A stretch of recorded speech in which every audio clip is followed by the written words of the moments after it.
We can all see the pain and the people's faces, what are always fighting the war. Some people would think that a war would end in the world, but it keeps going on. It's like recycling. When you run out of soldiers and you need more soldiers to be put in an army to fill in the spaces, that ones that have been missed and people that have gone and people that have retired. The war in Iraq, the war in Afghanistan. Some people make it, some people don't.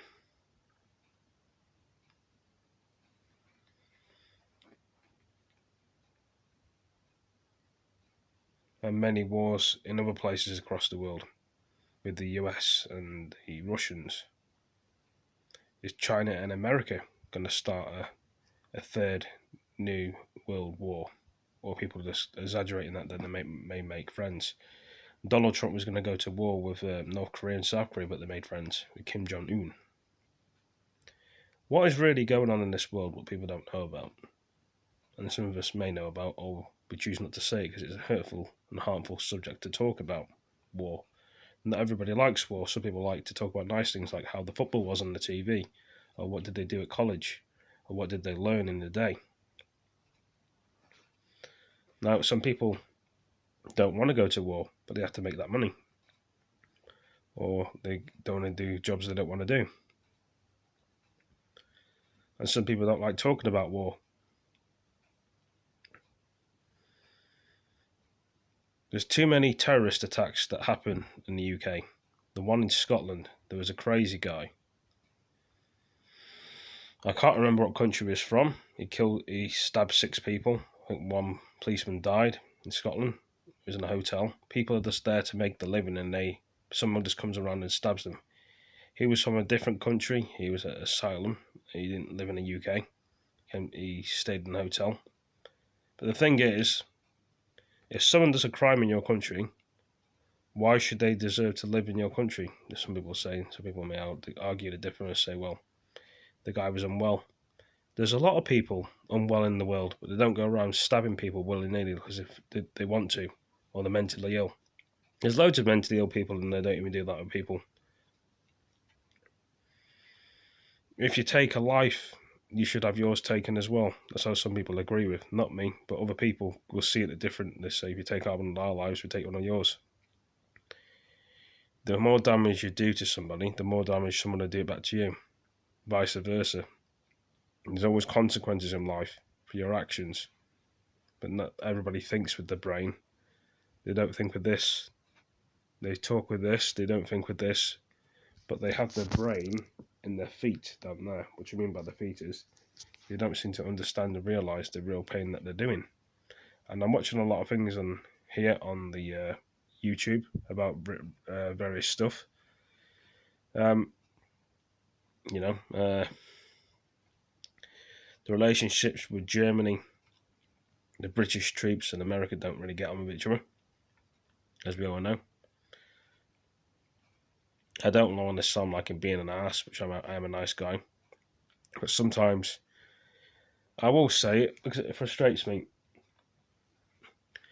The real reasons why the war was started in Iraq is because of the Americans. That's what I'm going to say.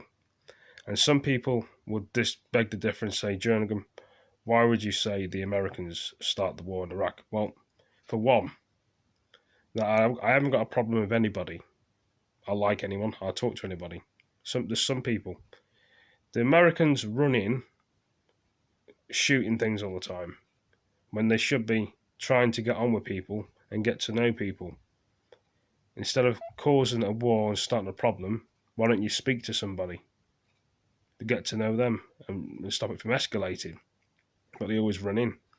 And they wonder why the Russians don't really get on with the American soldiers. And this is why the British are having problems as well. Because when the Americans start trouble or start a war with another country, the British have to go in and save them. And some people will say, oh, the British don't have to come in and save us. Well, it is what it is. The people in Iraq want to live their own life, grow their own food, have jobs and be happy.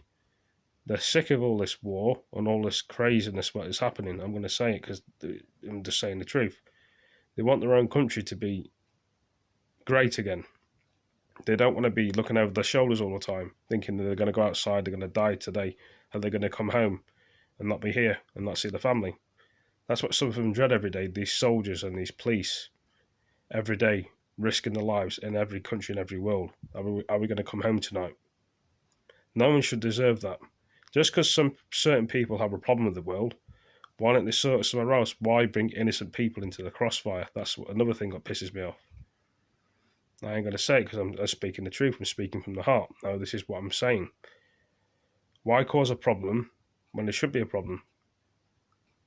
It'd be nice if most of the people in the world will get on with each other, but it's never going to happen. And I'm going to say it. I'm speaking my ways and my terms. Everybody else has their own ways and own terms about general things. Now, it's not right for taking somebody else's life in the world, blowing somebody up for no reason, just because they're not met well or mentally ill. You know, don't do to others what you won't do to yourself, is that saying. And war's still going to go on across the world. I mean, saying in a way, how would the Americans like it if the Taliban started going to their country and attacking them in their own country? They wouldn't like it. It's the same with us as well. Some people say the British have started the trouble in various countries like Afghanistan and Iraq, but we're protecting the public. The army people are protecting the public from the bad people and the terrorists. There's too many terrorists in the world, we all know that. We had the Manchester Arena blowing up in England, Ariade Grande, guy blew himself up. We had the Reading attack in the UK, people died there. Then we have the Scotland attack with that crazy guy. I mean, how many more people need to die? We had the London attack on the bridge.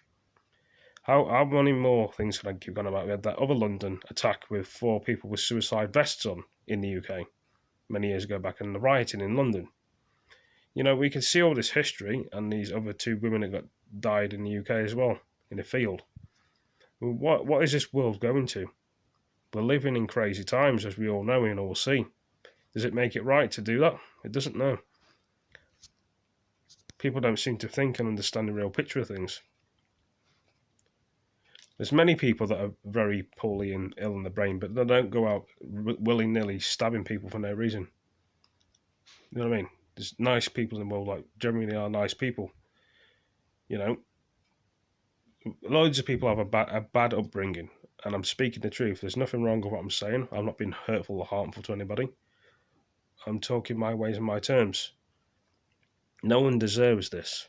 But anyway, I'm going to end the video here. Thank you for joining me, and we'll be uploaded to YouTube. And I'll see you in the next one. Peace. Thanks for joining me.